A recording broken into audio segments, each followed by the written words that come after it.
Good morning, pregame crew. It is Friday, June 2nd, 2023, 6:21 a.m. Mountain Time, 8:21 a.m. Eastern Time. Good morning. Welcome to the pregame show.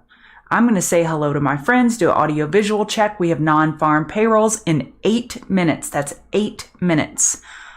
Good morning, Shake and Bake, Greg, Homebody, Renaissance Man. Hi, Mighty Pawns. Hey, Mal, Card Lady, E-Cubed, Coda. Hey, Marvin, my thoughts are with you. I think your family member, your wife maybe has cancer. I know you tweeted it out. I'm trying to say it. I don't know if that's okay for me to say, Marvin, but my thoughts are with you. Hey, John. Hey, Mary, SpongeBob. Yep, Tesla's nearing resistance yesterday, blew through it. Nearing resistance today. Let's see what it's going to do. 210.31 is your current price and 211.23 is your next resistance. 211.23, and this is how I do that. 211. I'm just going to put it close to that resistance of 211.23, and when it hits, I'll look for a potential short depending on what the market is doing. Okay. Yep, let's get this party on the road. Get this show on the road. Get this party started. Something like that.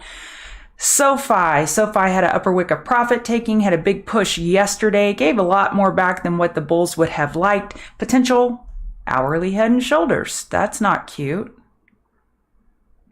That is not a good look.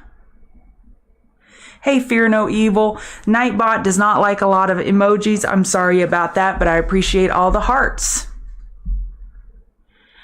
So potential head and shoulders, be careful with this one. That is a bearish reversal candle. Stick with that big upper wick. Plenty of room for a daily higher low.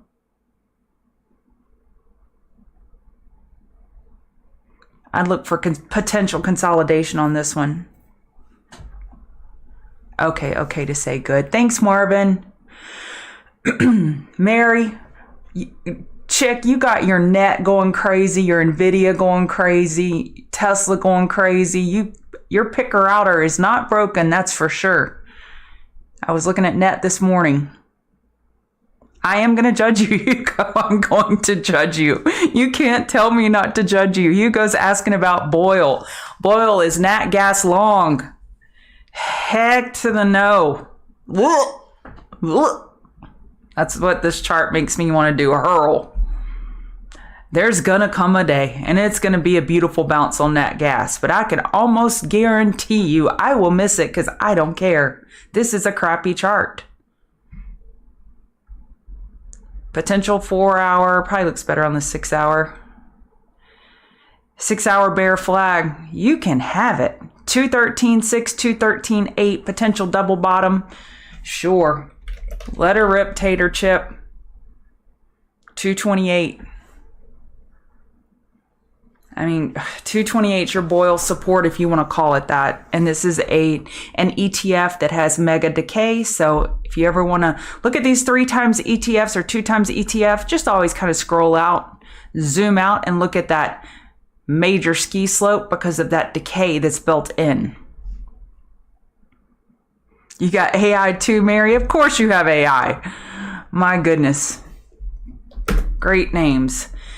Ford, what the F is this chart doing? I think I'm funny today. Weekly higher high, plenty of room for a weekly higher low. Bulls are looking for a daily higher low here at the 50 MA. 4 hour lower high, the more likely scenario. Maybe we could get a pullback buy at 1206. You see how we're running into the Great Wall of Louisiana here, that 50 MA? I like a pullback buy for a potential daily higher low bottom fish. You're welcome, Hugo. Apple forever. SMCI.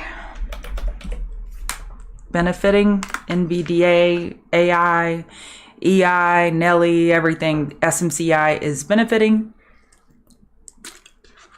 Potential daily bull flag, not ideal. You don't want to see upper wicks on your daily bull flags, but overall, or potential daily bull flags, this looks nice and healthy. You know what could be developing here? A potential cup and handle.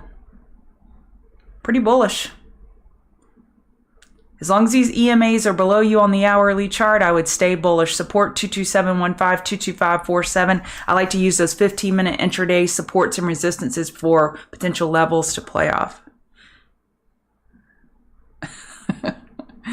Kelly, I'm glad I could make you laugh today.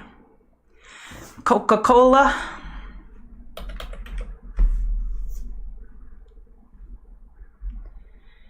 Daily inside bar, resistance 60.17, support 59.77. We're testing yesterday's high right now in pre-market.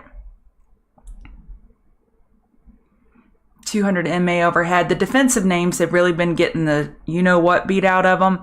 This is a potential bear flag in the making. Even if we break over yesterday's high, it could still be a bear flag. 60.56 is at 200 MA overhead that matches up with that 21 EMA. I'd be a cautious bull in that area and a more aggressive bear in that area. Bulls are looking for a weekly high or low, so let's see if they can get it put in today. Thanks, Mary. Hey, Crazy Mort, what up? Qualcomm. Smile and wave. Weekly low or high is the more likely scenario on this chart. This chart does not match up with all the other semiconductor charts. It's just when everything else is running like their hair's on fire and Qualcomm's in a weekly downtrend, what are you doing? You're not taking advantage of this bull momentum. It did get a daily higher high yesterday, 116.77, 116.56 double top.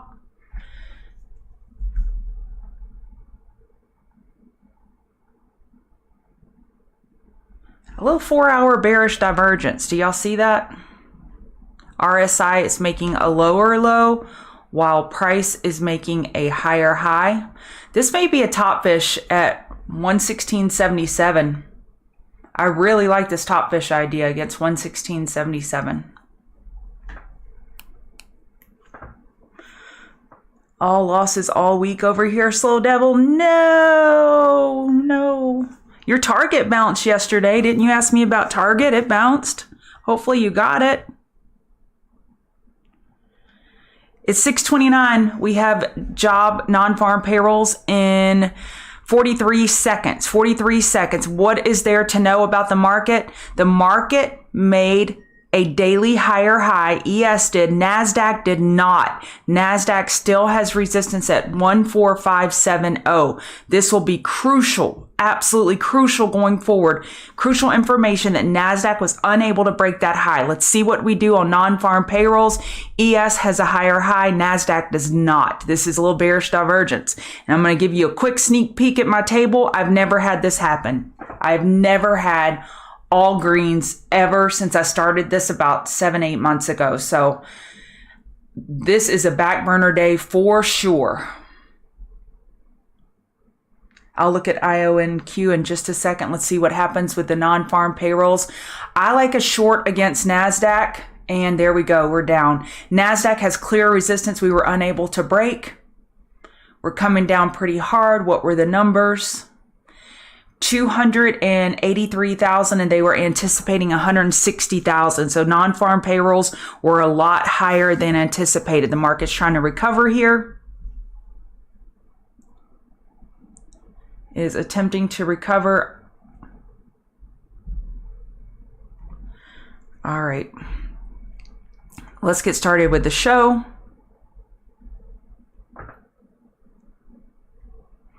Oh, fun. Absolutely fun. All right, let's get started with the show. And actually, I'm going to get started with IONQ because I feel bad that I did not answer that. I don't see a cup and handle. Who asked about that? Frank, no. Not on the 4-hour. Not on the 6-hour. Not on the 12-hour. No, this is just some sideways consolidation. Probably a weekly bull flag. Weekly inside bar. We're inside last week, not yesterday, last week's range. You just have this tightening pattern where you have some pressure building.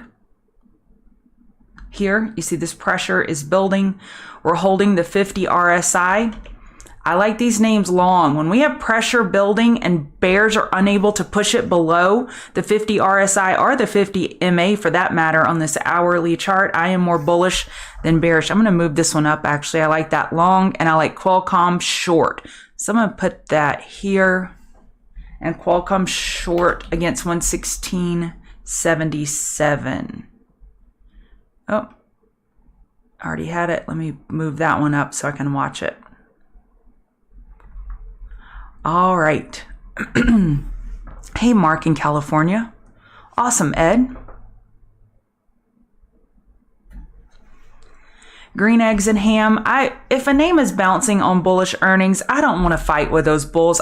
There's so many other weaklings that I can fight. I don't want to go pick on the biggest bully on the playground. Okay. Good morning. This is who I am. I'm Chart Calorie, and I'm part of the Chart Guys community, and we teach technical analysis. If you want a copy of this table and try to figure out what this table means, you can look below in the video description of the YouTube video, that is, and we have a link, the market environment dossier, where you can click on it. You can get a copy of this Excel spreadsheet, and it goes through. I have a quick video on what I like about this, why I use it. This is an objective way for me to assign objective numbers to what I'm seeing to create my thesis for the day and sequencing. And then I have some notes off screen. I copy and paste those for TCG members only. And here's the lay of the land. I'm going to delete everything. Here's what you need to know. ES made a higher high. NASDAQ has not. NASDAQ has not made a higher high yet. And on the 4-hour, well, I'm not going to say that. There was another one that had bearish divergence. I am overall bearish on NASDAQ up here, slamming against resistance, because then if I'm wrong quickly. I am more bearish up here on NASDAQ because it was unable to get through the high made on Tuesday, May 30th. So we're not through that high yet. As long as we're not breaking through that, I am a more comfortable, aggressive bear up here. And listen to my word choice carefully. I am being aggressive, shorting NASDAQ up here versus being a conservative bull and waiting for a pullback buy. It is much more, your probabilities are lined up more with you as far as probability of getting stopped out versus probability of wins if you are long up here. And here we are, we're bouncing because the market is overall in an uptrend. And look at this table. Look at that. So me shorting NASDAQ up here, that is very aggressive, bearish trade. And I'm green and I just exited part of it on that dump down. So let's see. Let me look at my other account. All right. I lost my.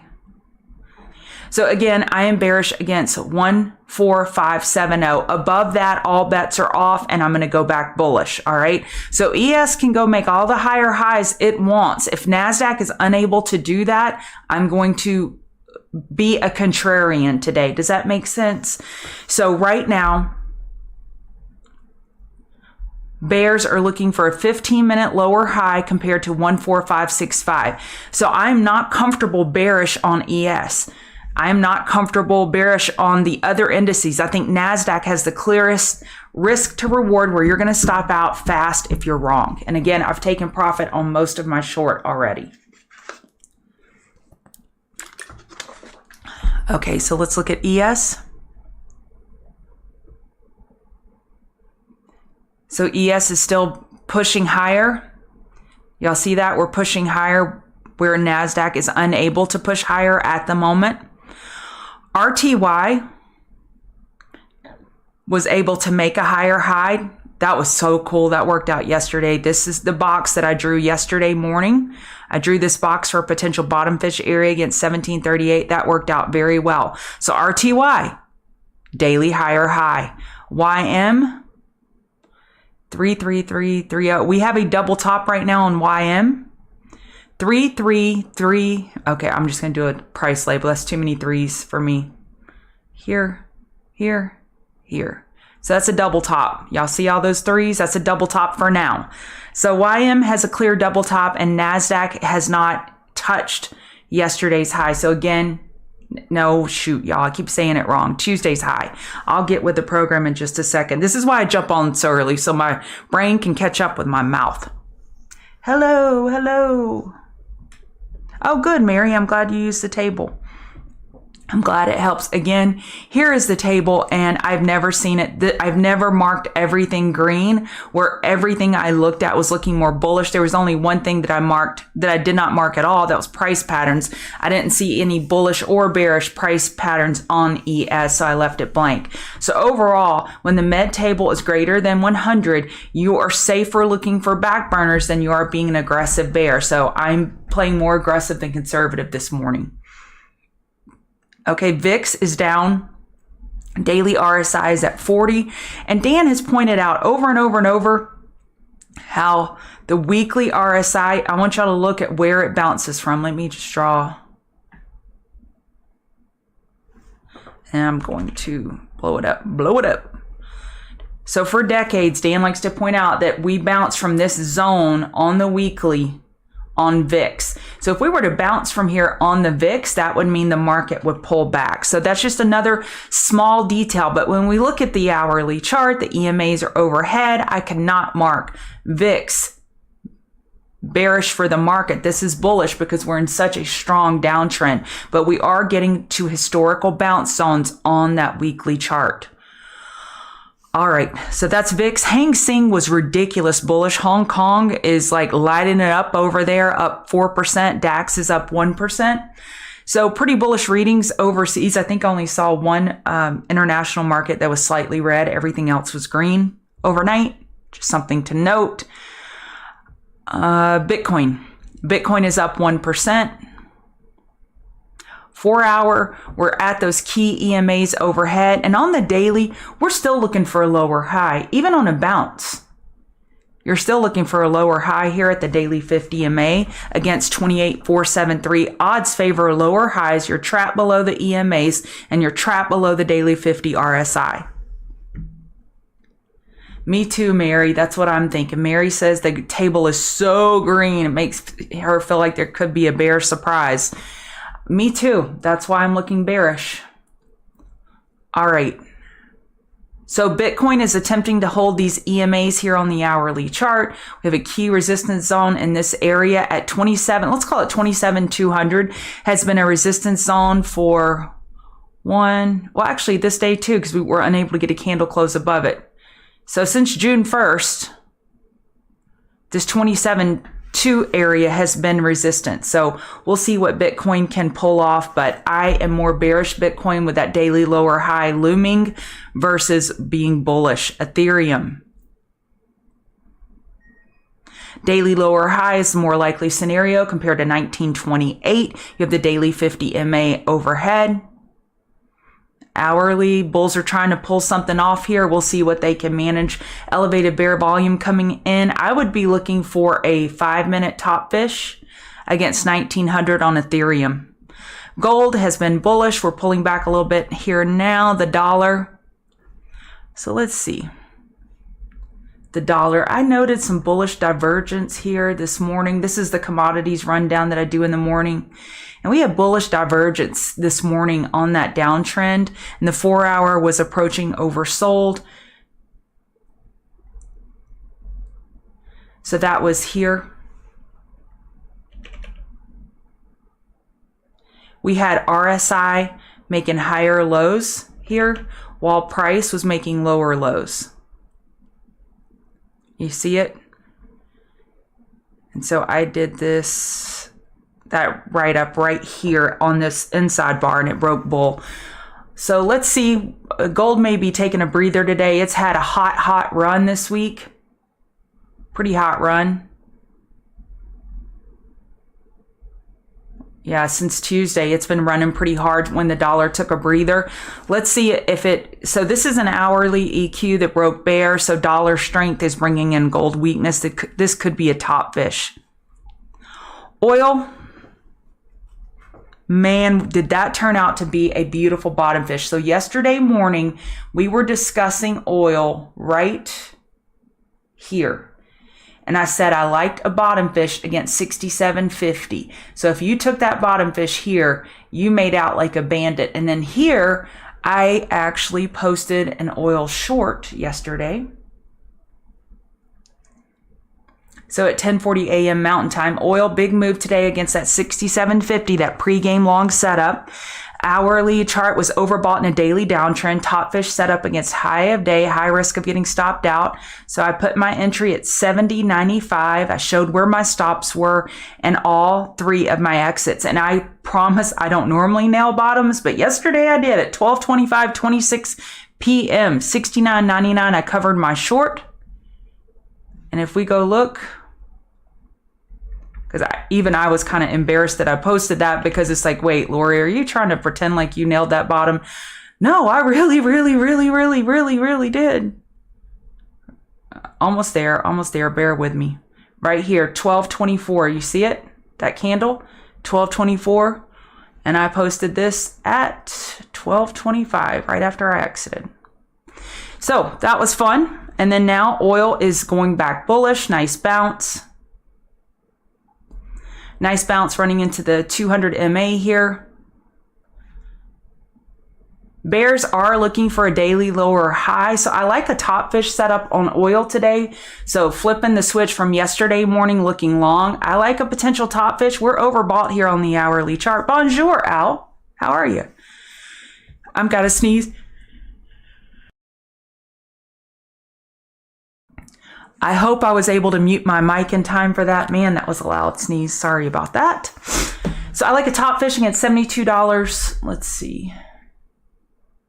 72.05 or 72.59. I like a top fish. Nat gas, you can have that chart. I don't want it. It is garbage, in my opinion. Bears, just keep shorting every 5 and 15 minute overbought conditions on nat gas until it stops working. I have no need for nat gas in my life.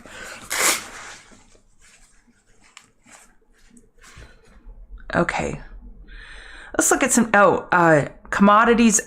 Copper, I didn't catch this, but Joey Jungle Funk was all over this one. Great post on nailing that nat gas, see what's on my brain, on that copper potential monthly high or low sitting on these key moving averages. If you see how many times these 50 and 200 serve as basically trampolines for price as support and resistance overhead, I love using them on commodities. Good morning, Catahoula Kerr. Oh, user, you heard the sneeze? I thought I muted it in time. I'm so sorry. Okay, Apple. All right, I'm going to go read my notes because I had some.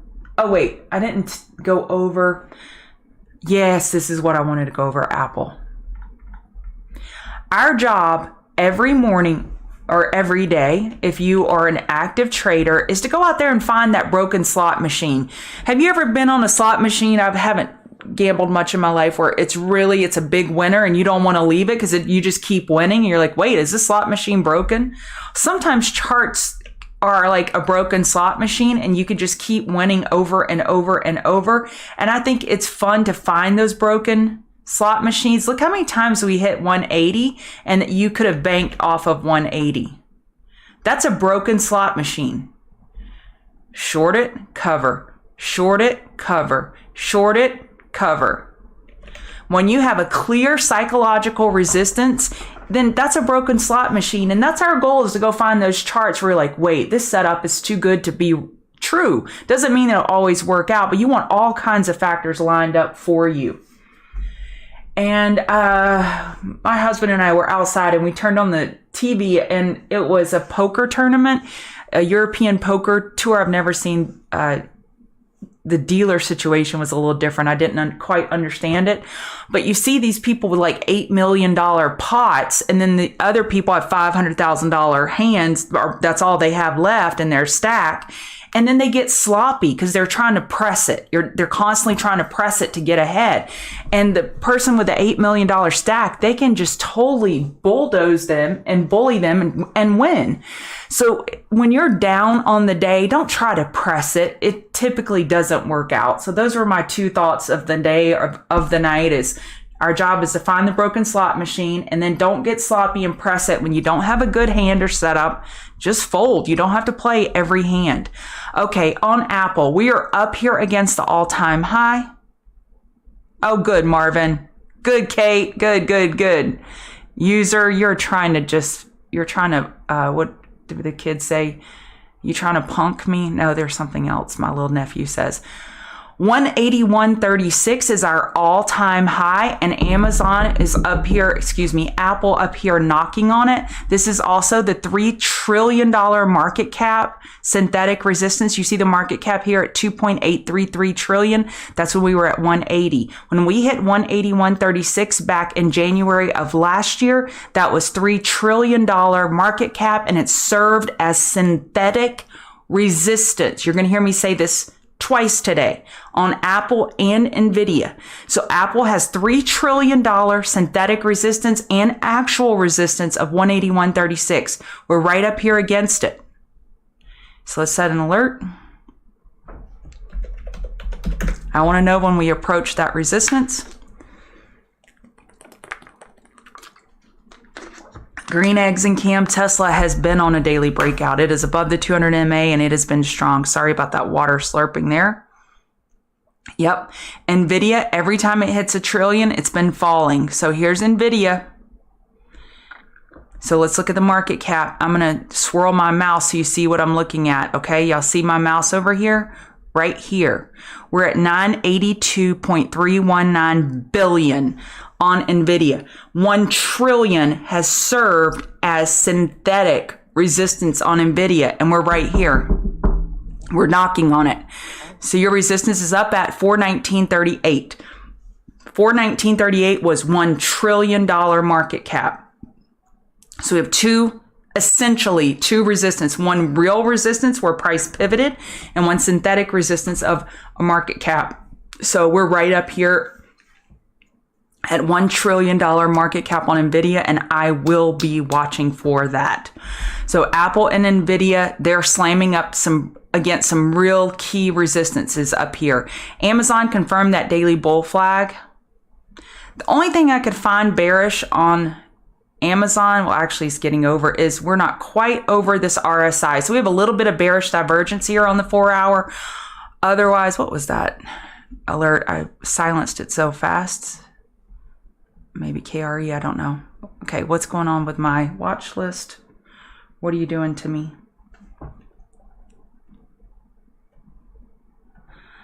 All right. It doesn't matter. I have notes. We don't need it. I don't need you, stupid watch list. I don't even need you. Okay, so Amazon has 4 hour bearish divergence. It's hard to go bearish up here with this type of bullish behavior. You see how it's hung on to that 50 MA right there and hugged it and caused it to bounce? This is a bullish chart. Okay, Tesla. Hello. Yes, absolutely, Francisco. Thanks for pointing that out. I do have that in my notes, the 4 hour head and shoulders on Nvidia potential. Thanks for reminding me. So 37790 is that neckline on Nvidia. Tesla's in uptrends on just about every time frame, except for weekly. We're right up here at the weekly 50 MA. We did get a weekly, we're getting a weekly higher high, or we got one, but we're not in an confirmed uptrend yet. Tesla next resistance 217.65. I don't have a trade set up on this one. This thing is bullish. I don't like that the weekly 50 MA is overhead. It would have to lose a 15-minute uptrend in order for me to consider a short, and there are much better shorts. Cost, I like for a long. Potential daily bull flag. We recovered beautifully yesterday from that hourly 50 MA. We bounced pretty hard. I like a long against 507 on Costco. Google. I like this squeeze here. Come on. Not that. Oh, you poor people having to watch my drawing. Hey, y'all hit the like button. There are 312 of you and only 77 likes. Surely I've earned at least a half of a thumb, maybe. Maybe, baby. Oh, and I wanted to tell y'all, I have a Q&A coming up.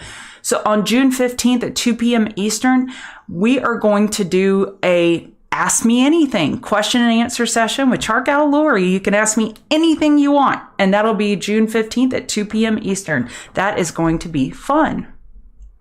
All right, and TradingView people, I have been neglecting you. Let me see if there's any questions. Oh, thank you, Adair. I appreciate that. So on Google, we have this squeeze. We were holding the 50 RSI. We're not holding it anymore, but I do like a bottom fish of Google, maybe against yesterday's low, 122.62. That could work. I like a long on Google. This is a very healthy chart holding the daily 8 EMA. Go back to my notes since my watch list isn't working. Snow. Say it isn't snow.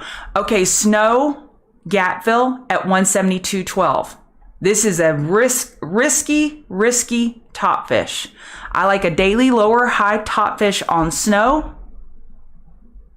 Hourly chart, got overbought, and I want y'all to look at this cute little head and shoulders in RSI. This is my queen of the mountain trade. I like it short. I'm already short. Let's see. I was looking at People magazine earlier. I guess y'all can see that. Okay. So this is my snow short. 171.95. I'm short snow. I may cover a little bit right here. And I like this short with the RSI head and shoulders, the daily lower high on deck with daily, hourly overbought and a daily downtrend with a daily lower high, the more likely scenario. Slow devil, isn't it crazy? Does price precede news or news precede price? So I like snow short, high risk short, and we have resistance up here. I'm using this 172.12 a gap fill area as potential resistance, and that's my stop. Yep, Francisco. Good point. Success is inevitable. Be careful with snow moving in sympathy. Well, I already got my money off snow, so it can do whatever it wants. I just covered a fourth of my shares at 171. So I agree. It could run in sympathy, but I'm going to short it. It's my queen of the mountain trade. And then finally, XLF. I like short. So yesterday, if you took the long, this is what I drew yesterday. And that worked out beautifully. And now I'm flipping the script. We have the daily 50 MA overhead at 32.26. Yes, we're already through that range and we're through 32.23. I'm just looking for a quick short on XLF, but I don't like it as much as snow, especially if we're gapping up. So we have a gap fill at 32.26. The gap fills, looks like they're going to fill it. And your next resistance, 32.69. I'll wait for a 5-minute trend change to the downside before I go short XLF. I like snow short better. All right. Where's my chat? Hit the like button, hit the subscribe button. Give me a follow on Twitter at ChartGalLori. That'd be lovely. Is Sentinel related to Verizon, AT&T, and T-Mobile? Because S is getting the S smacked out of it. Down 37% on earnings. Does that have anything to do with it? Let me see. See right here in communication. No, S is not in it. So there's no S in there. I do not know why telecommunication is down. Sentinel, I would just be looking for reverse back burners to short. You're welcome. Y'all have a wonderful weekend. Use stop losses. I am going to go listen to chart guy Lamont. He is live this morning. I'll be live midday. And don't forget the market environment dossier link is below in the YouTube video description if you want a copy of that Excel spreadsheet. Thank y'all for being here. And I will see you TCGers in the room. And pre-gamers, I'll see you next week. Use stop losses.